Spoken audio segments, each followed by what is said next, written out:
अयोध्यावासी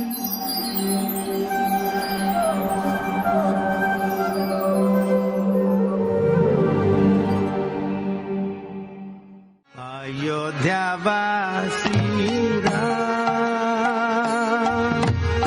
राम राम दशरथ नंदन राम। हरे कृष्ण। भगवान राम को मर्यादा पुरुषोत्तम भी कहा जाता है। मर्यादा पुरुषोत्तम श्री राम, क्योंकि वे विषम परिस्थितियों में भी सदैव नीति सम्मत रहे। उन्होंने वेदों और मर्यादा का पालन करते हुए एक सुखी एवं समृद्ध राज्य की स्थापना की। स्वयं की भावना व सुखों से समझौता कर न्याय और सत्य का साथ दिया। फिर चाहे राज्य त्यागने, बाली का वध करने, रावण का संहार करने या सीता को वन भेजने की बात ही क्यों न हो। हमारे वक्ता श्रीमान विश्वरूप प्रभु जी मर्यादा पुरुषोत्तम श्री राम के दिव्य चरित्र से हमें अवगत करवाएंगे। श्रीमान विश्वरूप प्रभु जी ब्रह्म मध्व गौड़ीय संप्रदाय में परम पूज्य राधानाथ स्वामी महाराज के ब्राह्मण दीक्षा प्राप्त शिष्य हैं। उन्होंने मुंबई विश्वविद्यालय के ग्रांट मेडिकल कॉलेज एवं जे हॉस्पिटल से सन 1985 में MBBS की डिग्री प्राप्त की। सन 2007 में उन्होंने सैन डिएगो, कैलिफोर्निया से palliative care and hospice administration की फेलोशिप की डिग्री प्राप्त की। वे श्री चैतन्य सेवा ट्रस्ट के ट्रस्टी हैं, जो कि 12 अस्पतालों का संचालन कर रहा है। वर्तमान में वे भक्ति वेदांत अस्पताल एवं संशोधन संस्थान समूह के डिप्टी डायरेक्टर हैं तथा वे स्पिरिचुअल केयर प्रशिक्षण एवं शिक्षा विभाग के प्रमुख भी हैं। वे स्टार प्लस, कलर्स, ETC तथा अन्य आध्यात्मिक चैनलों पर दिखाए जाने वाले आत्मा नामक श्रृंखला में भगवद गीता पर नियमित वक्ता हैं। तो आइए श्रवण करते हैं मर्यादा पुरुषोत्तम श्री राम के विषय में श्रीमान विश्वरूप प्रभु जी के मुखारविंद से। धन्यवाद। हरे कृष्ण। हरे कृष्णा। तो इस प्रकार नम्रता से राजा दशरथ ने मंत्रियों को बुलाया और सलाह किया। वशिष्ठ मुनि ने अश्वमेध यज्ञ करने का सलाह दी।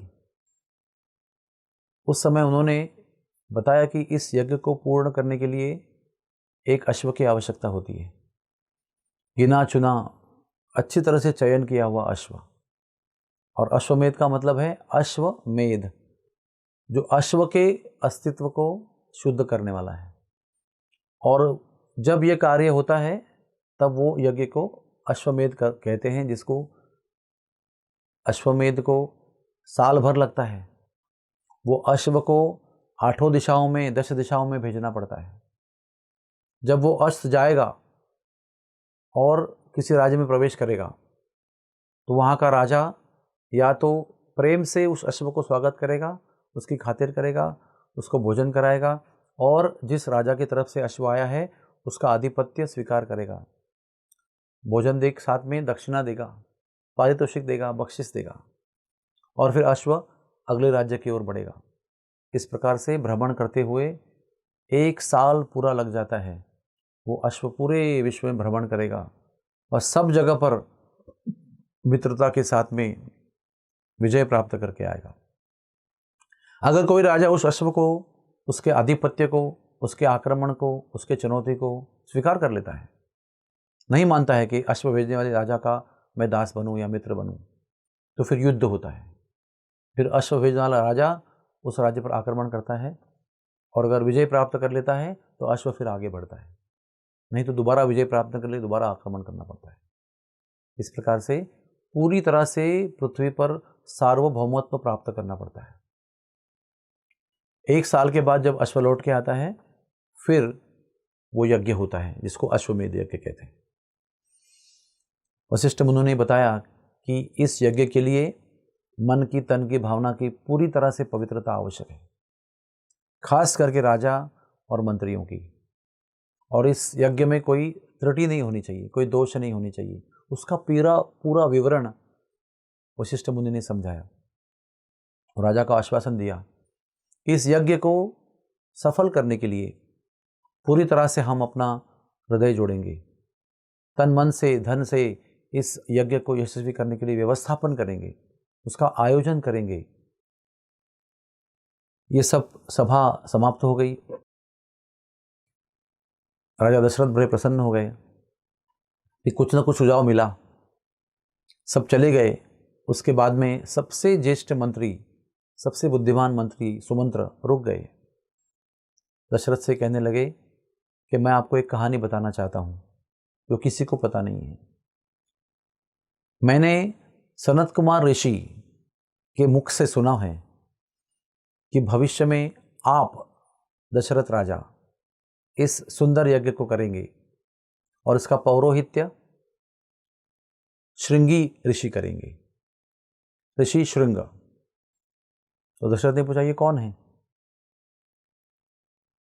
सुमंत्र के ज्ञान पर, अनुभूति पर, साक्षात्कारों पर और सुझाव पर राजा को पूर्ण विश्वास था। उन्होंने उनके वचन की सत्य असत्यता तो ढूंढने का प्रयास नहीं किया। तो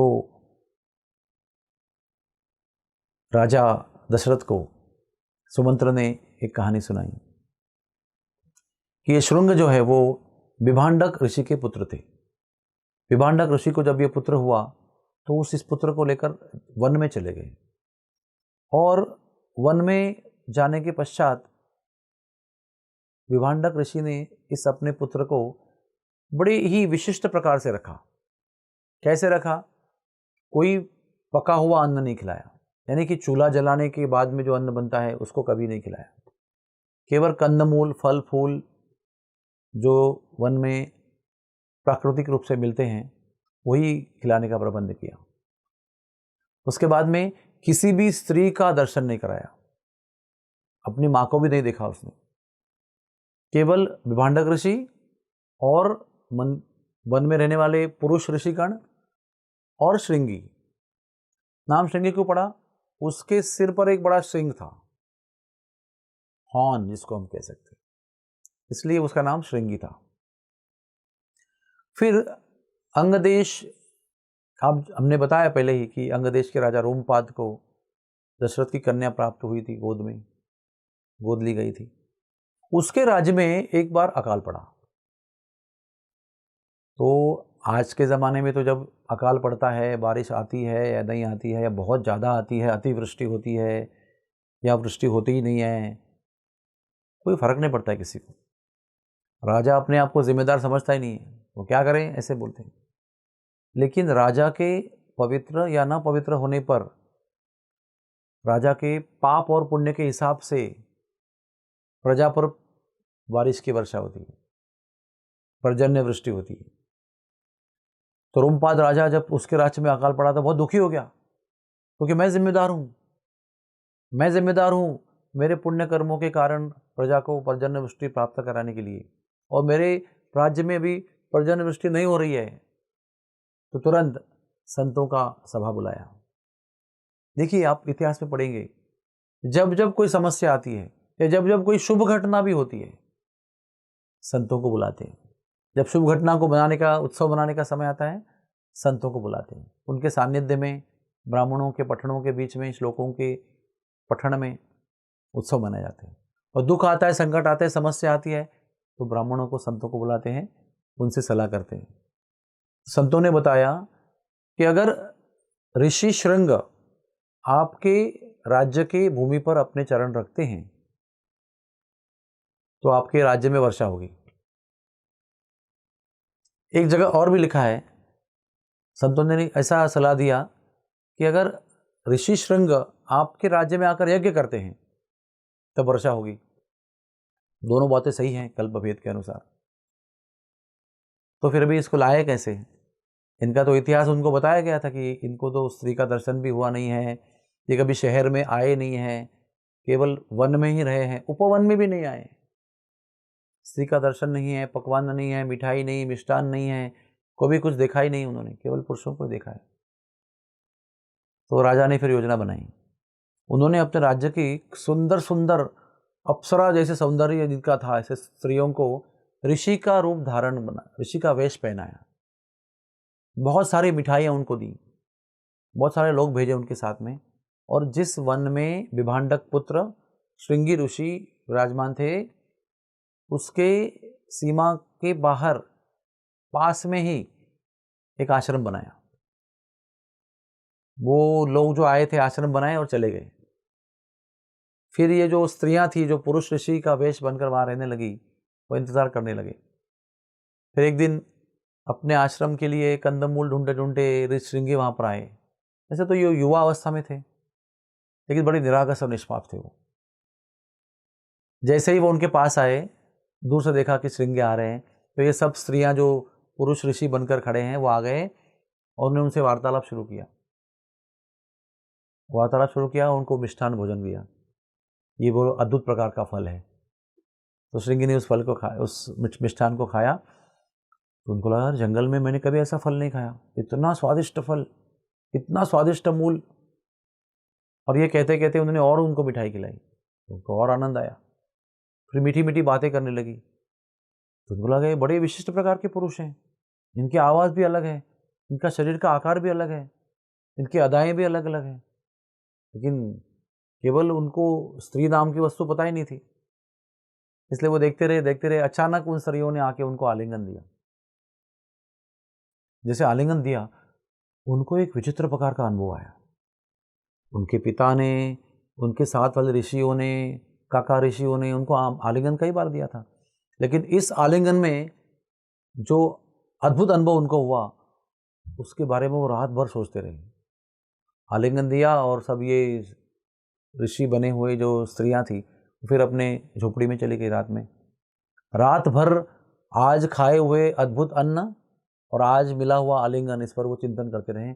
चित्त उनका विचलित हुआ, अस्वस्थ रहा, और ऐसी एक अनजान कशिश मन में पैदा हुई दोबारा उन ऋषियों को मिलने के लिए, उनका संग करने के लिए।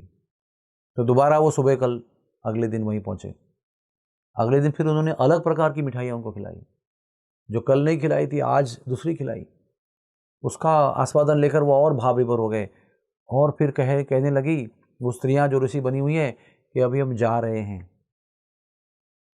और दोबारा उनको बहुत कड़ा आलिंगन दिया, प्रेम से आलिंगन दिया, कई देर तक आलिंगन में रखा उनको। एक एक करके सभी स्त्रियों ने जो ऋषि के वेश में थे उनको आलिंगन दिया, और सबको आलिंगन करते हुए अद्भुत प्रेम की अनुभूति श्रृंग ऋषि को प्राप्त हुई। फिर उन ऋषियों ने कहा कि ऐसे बहुत सारे ऋषि हमारे राज्य में हैं, और ऐसे बहुत सारे फल जो मिष्टान के रूप में थे वो हमारे राज्य में हैं। ये तो हम कुछ लेकर आए हैं, अगर आप चाहते हैं तो आप चले हमारे साथ। और उनकी मीठी मीठी बातों को सुनकर, मधुर मधुर वाणी को सुनकर श्रृंगी प्रभावित हो गए, और वैसे ही चले उनके साथ। उनकी नाव पर बैठे। वो नाव भी एक बड़े महल की तरह थी। उसमें बैठकर गीत गाते हुए मधुर मधुर वाणी में वो सब रोमपाद के अंग देश में पहुंच गए। और जैसे ही उन्होंने रोमपाद राजा के अंग देश में प्रवेश किया, तुरंत गड़गड़ाहट होकर वर्षा हुई। अलग जगह पर लिखा है कि उन्होंने यज्ञ किया, और यज्ञ के अंत में तुरंत ही घनघोर वर्षा हुई। रोमपाद राजा बड़े प्रसन्न हो गए। जो कहा गया था, जो सलाह दी गई थी, वो सत्य हो गई। उस समय राजा अपनी कन्या, जो दशरथ की कन्या थी, गोद ली हुई थी, शांता को लेकर श्रृंगी के सामने आए, और हाथ जोड़कर नम्रता से उन्होंने, राजा रोमपाद ने श्रृंगी राजा के चरणों में वंदन किया और कहा, है ऋषिवर, मैं आपका बहुत ऋणी हूँ, आप हमारी कन्या का पत्नी के रूप में स्वीकार कर लीजिए। तब जाकर ऋषि को ये साड़ी यंत्र का बोध होता है। अरे, मुझे इस तरह से फंसाया गया। लेकिन राजा का उद्देश्य बड़ा पवित्र था, स्वार्थी नहीं था, खुद के भोग के लिए नहीं था, प्रजा के कल्याण के लिए था। इसलिए श्रृंगी ने उस अपराध को स्वीकार न करना का निर्णय ले लिया कि हम इसका अपराध के रूप में स्वीकार नहीं करेंगे। और तब तक तो उन्हें स्त्री के विषय में आकर्षण पैदा हुआ था।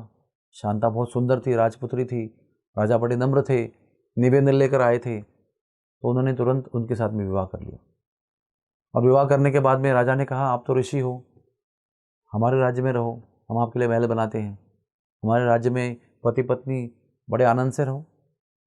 तो श्रृंगी उस तरह से आनंद में वहाँ पर रहने लगे। ये कहानी सुना रहे हैं आर्य सुमंत्र राजा दशरथ को, क्योंकि राजा दशरथ ने पूछा था कि ये श्रृंगी कौन है। इसके उत्तर में ये पूरी कहानी सुमंत्र ने दशरथ को सुनाई। फिर दशरथ जी को सुमंत्र ने कहा, वैसे भी शांता आपकी बेटी है, तो वो सगे जमाई तो आपके लगते हैं, और आप अगर पहुंचेंगे अंग देश में और विनती करेंगे तो सारा कार्य सफल हो जाएगा। सनत कुमार की वाणी भी यशस्वी हो जाएगी, सत्य में आते हुए नजर आएगी। इस प्रकार से राजा दशरथ जो है वो तुरंत अपनी सेना को लेकर अंग देश चले गए। संपत्ति के साथ, दान दक्षिणा के साथ, गोधन के साथ वो अंग देश पहुंच गए और उन्होंने श्रृंगी ऋषि को प्रणाम किया, अपनी स्थिति को बताया। आर्य सुमंत्र ने स्थिति का वर्णन किया, समस्या का वर्णन किया। बड़ी अच्छी सभा हुई, बहुत अच्छी चर्चा हुई। उसमें भी अश्वमेध यज्ञ करने की सलाह श्रृंगी ऋषि ने दी। उन्होंने कहा कि आपके लिए वास्तव में पुत्र कामेष्टि यज्ञ करना है। पुत्र काम इष्टि, पुत्र की इच्छा से किया हुआ यज्ञ। काम यानी इच्छा, पुत्र यानी पुत्र। पुत्र कामेष्टि यज्ञ जब करेंगे तब आपको संतान प्राप्त होगी। आर्य सुमंत्र ने पहले भी कहा था कि सनत कुमार जी ने कहा था कि श्रृंगी राजा यज्ञ करेंगे तो राजा दशरथ को तेजस्वी पुत्र प्राप्त होंगे, एक नहीं अनेक पुत्र प्राप्त होंगे। तो दशरथ की कीर्ति को बढ़ाएंगे, रघुकुल की कीर्ति को बढ़ाएंगे, ऐसा वर्णन किया था। और श्रृंगी एक श्रेष्ठ ऋषि होने के नाते उनको भी ये सब ज्ञात था। तो उन्होंने बताया कि आपकी पवित्रता की परीक्षा होनी बहुत ज़रूरी है। मैं जानता हूँ आप मेरे ससुर जी हो, मेरे पत्नी के पिताजी हो, आपका गौरव मैं जानता हूँ, सुना भी हूँ। फिर भी अश्वमेध यज्ञ जब सफल होगा तब आप पुत्र कामेष्टि यज्ञ करने के लिए योग्य हो जाएंगे। मानो हमारे कैसे होते हैं ना, प्रिलिमिनरी एग्जाम होती है, फाइनल एग्जाम के पहले एक एग्जाम होती है। वो परीक्षा में जैसे हम अंक प्राप्त करते हैं तो पता चलता है कि जो आखिरी एग्जाम परीक्षा आने वाली है उसके लिए हम कितने तैयार हैं और कितने अंकों का उम्मीद कर सकते हैं कि हमको कितने अंक मिलेंगे। और कुछ त्रुटियां रह गई तो बीच में समय मिलता है जिससे हम उन त्रुटियों को पूरा करके जितने अंक इसमें मिले हैं उससे अधिक अंक आखिरी परीक्षा में प्राप्त कर सकते हैं। उस प्रकार से श्रृंगी ऋषि ने बहुत अच्छी तरह दशरथ को समझाया कि अश्वमेध जब यज्ञ करेंगे तो उसके बाद में आप पुत्र कामेष्टि का यज्ञ करने के लिए तैयार हो जाओ। तो फिर सुंदर अश्व का चयन किया गया, उसको सजाया गया, उसको अलंकार पहनाए गए, उसको वस्त्र पहनाए गए उसके पीठ पर, और उसके पीछे सेना को लेकर उसको छोड़ा गया। और अहो आश्चर्यम, राजा की कीर्ति, राजा की ख्याति, राजा के चरित्र का वर्णन पूरे विश्व में फैल गया था। जहाँ जहाँ ये अश्व गया वहाँ वहाँ सभी राजाओं ने आदर के साथ में अश्व का स्वागत किया, अश्व का पूजन किया, अश्व को भोजन कराया, अश्व का सत्कार किया। दशरथ का ही सत्कार कर रहे थे, कहीं भी युद्ध प्रसंग नहीं आया। ऐसा अबाधित राजा पृथ्वी को प्राप्त था उस समय।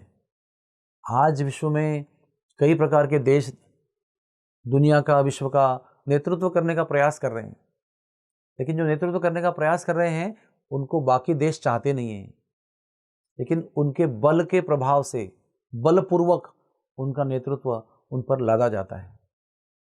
लेकिन आप देखिए दशरथ महाराज की कितनी महानता थी। उन्होंने अपने पुत्र प्राप्ति के लिए अश्वमेध करने का प्रयास किया तो सभी विश्व के जितने राज्य थे, जितने देश थे, जितने राजा थे, उन्होंने प्रेम से, इच्छा से, मन से उनको स्वीकार किया। फिर भी उनका साम्राज्य इतना दूर दूर तक फैला था कि उस घोड़े को लौटने में 1 साल लगा। 1 साल में जब दिग्विजय करके जब वो अश्व लौट के आया तो अयोध्या में बड़ा आनंद हुआ। क्यों आनंद हुआ? क्योंकि हमारे राजा ने जो संतों से, मंत्रियों से मंत्रणा करके जो निर्णय लिया, उसके अनुसार जो कदम उठाए, फिर ऋषि श्रृंग को लेकर आए, उन्होंने जो आदेश दिया उसका पालन करते हुए ये जो घोड़ा है वो लौट के आया है। इसका मतलब अभी यज्ञ जो करेंगे वो सफल होगा ही। फिर ऐसे कहा गया है कि वशिष्ठ ऋषि ने पूरा यज्ञ की जो योजना थी, व्यवस्थापन, वो अपने हाथ में लिया। वामदेव को साथ में लेकर इस भव्य यज्ञ की पूरी व्यवस्था, हर एक छोटी छोटी वस्तुओं को लेकर बड़ी बड़ी वस्तुओं तक सभी योजना उन्होंने बनाई। सभी अन्य ऋषियों को पुरोहित बनाकर कुंडों के सामने बिठाया। वो बड़ी ही, ऐसे कहते हैं कि श्रृंगी ऋषि के श्रेष्ठ मार्गदर्शन में, श्रेष्ठ नेतृत्व में, निर्देशन में और वशिष्ठ राजा के श्रेष्ठ व्यवस्थापन के कारण ये अश्वमेध यज्ञ जो है वो सफल हुआ। फिर उसके बाद में पुत्र कामेष्टि यज्ञ करने का निर्णय लिया गया। ऐसे कहा है कि जब अश्वमेध यज्ञ हुआ, दशरथ राजा ने अपने पूर्वज रघु राजा के जैसे ही अपनी सारी संपत्ति, जितनी भी संपत्ति थी विश्व की, जितनी प्रॉपर्टी, जितनी भी मालमत्ता, जितना ऐश्वर्य, धन, दौलत, सब कुछ संतों में लुटा दिया। उनके पास कुछ नहीं बचा। राजा का ये दातृत्व देखकर संतगण बड़े प्रभावित हो गए कि राजा कितना निष्ठुर है। वो अश्वमेध के सफल होने पर इतने आनंदी हुए, आनंद में विरक्त भी हो गए, सब कुछ लुटा दिया, अपने लिए कुछ नहीं रखा। लेकिन राजा पर आदर के साथ और राजा पर प्रेम के साथ संतों ने जो है उसका सारा ऐश्वर्य उसको लौटा दिया। विनती किया उसको, कृपा करके आप ये ऐश्वर्य हमारा, आपको हमने आपको से प्राप्त किया है, तो आप दोबारा अपने पास ले लीजिए। फिर राजा ने बड़े प्रेम से उसको स्वीकार किया और फिर गौवें दान दी, उनको धान्य दान दिया, फल फूल दान दे दिया। इस प्रकार से बड़ी धूमधाम से पूरी संपत्ति लौटाने के बाद में फिर संतों को दक्षिणा देकर संतुष्ट कर दिया। तो ये हमारा इतिहास और हमारा संस्कृति है। हमारी संस्कृति इस प्रकार की। संत जब प्रसन्न होते हैं तो किसी प्रकार की कमी रहती नहीं है। अगर आपके घर में कोई पवित्र कार्य करना है और आप संत को बुलाते हैं जो निष्प्रूव है, निष्पाप है, सद्गुण संपन्न है, कोई अपेक्षा रखने वाला नहीं है, निरपेक्ष है, ऐसे संतों के हाथ से जब यज्ञ होता है, उत्सव होता है, और उस यज्ञ में जब हम मेहमान के रूप में भी संतों को बुलाते हैं, ब्राह्मणों को बुलाते हैं, तो उस समय उस कार्य की सही सफलता होती है। और उस सफलता के लिए जो यजमान होता है, जो यज्ञ करता है, उत्सव बनाता है, ब्राह्मणों को हृदय से दान देता है। उसमें वो गिनती नहीं करता है, गणित नहीं करता है, लाभ और नुकसान की योजना नहीं बनाता है, दिल से दान देता है। और ब्राह्मण संतुष्ट होते हैं, तो कहा गया कि जब ब्राह्मण संतुष्ट होकर आशीर्वाद देते हैं, वही हमारे मनुष्य जीवन के यश की चाबी है। यहाँ तक कि राक्षस के गुरु थे शुक्राचार्य, राक्षसों के, बली महाराज उनके राजा थे, है तो दैत्य वो, लेकिन बली महाराज भी जब यज्ञ करके शुक्राचार्य जैसे ब्राह्मणों को संतुष्ट करते हैं, तो वो इतने शक्तिशाली और तेज पुंज बन जाते हैं। प्रकाश उनके चेहरे से फैलता था। देवता लोगों पर जब आक्रमण करता था वो यज्ञ करने के बाद, तो कई बार वर्णन आया है कि देवता लोग उसका तीव्र तेज देखकर प्रभावित होकर भाग गए। कह रहे थे इतना तेज, बृहस्पति को बता रहे हैं, देवताओं के ऋषियों को बता रहे हैं, इतना तेज हम झेल नहीं सकते हैं, इसके सामने खड़ा रहना भी मुश्किल है, भाग जाते थे। और कई बार ऐसे बलि महाराज ने आक्रमण करके देवताओं के राज्यों पर पूरा आक्रमण करके उसको अपना बना लिया था। तो रहस्य है मनुष्य जीवन का संतों की संतुष्टि। उसके पहले संतों का संबंध, संतों के संबंध होने से साधना प्राप्त होती है, भगवान का नाम प्राप्त होता है, और वो साधना करने के पश्चात संतों के आशीर्वाद उपदेश के अनुसार जीवन चलाते हैं, तो फिर जीवन में धन्यता आती है। मनुष्य के जीवन में संतों का आशीर्वाद बहुत आवश्यक है। सत्संग मनुष्य के जीवन का सर्वोच्च फल है, और सत्संग को प्राप्त करने पर जो उपदेश ज्ञान प्राप्त होता है, उसको जो जीवन में हम उतारते हैं, तो वही मनुष्य जीवन को सफल करने की सर्वोच्च विधि है। अगर हमारे अंदर कोई दोष होंगे भी, कोई त्रुटियां होंगी भी, लेकिन अगर संतगण हमारे पर प्रसन्न है, उनका आशीर्वाद हमारे शीश पर धारण है, तो हमारे जीवन में अंतिम यश मिलेगा। और वो यश क्या है? भगवान की प्राप्ति होगी। अभी हम देख ही रहे हैं, इस अश्वमेध के बाद में पुत्र कामेष्टि यज्ञ की तैयारी हो गई। इसके बाद क्या होगा? संतों की संतुष्टि के बाद क्या हुआ? पुत्र कामेष्टि के यज्ञ के बाद क्या हुआ? कौन पुत्र जन्म लिया? वो पुत्र है परम भगवान प्राप्त हो गए। भगवान की प्राप्ति करनी है तो संतों का आशीर्वाद चाहिए। संतों का आशीर्वाद होने से भगवान प्राप्त हो जाते हैं। यस्य प्रसादात भगवत प्रसादो, यस्य प्रसादात न गति कुतोपि। इन संतों में से एक गुरु होते हैं, इनके ही कृपा से भगवान प्राप्त हो जाते हैं, भगवान की कृपा से संत प्राप्त हो जाते हैं। उसके बीच में हमारी इच्छा छुपी हुई है। हमारी इच्छा जब होती है तो भगवान की कृपा से संत प्राप्त हो जाते हैं, उनमें से एक गुरु बन जाते हैं और इनकी कृपा से फिर भगवत प्राप्ति होती है। ऐसा एक सुंदर चक्र है, पवित्र चक्र है। तो अश्वमेध के सफलता के बाद में पुत्र कामेष्टि की योजना बनाई गई। यज्ञ वेदी गरुड़ के आकार की बनाई गई। बड़ा विशिष्ट वर्णन किया गया है। क्यों बनाई गई विशिष्ट आकार गरुड़ का? क्योंकि गरुड़ जी ने गंधर्व आदि देवताओं को कष्ट दूर करने के लिए अमृत को प्राप्त किया था और अमृत को सबको दिया था। तो दशरथ के दुखों को दूर करने के लिए, पुत्र के रूप का अमृत देने के लिए उन्होंने गरुड़ के आकार का यज्ञ वेदी बनाई। और इस पुत्र कामेष्टि यज्ञ जब हो रहा था तो बीच में क्या क्या घटनाएं हुई उसका वर्णन हम अगले सत्र में करेंगे। हरे कृष्णा।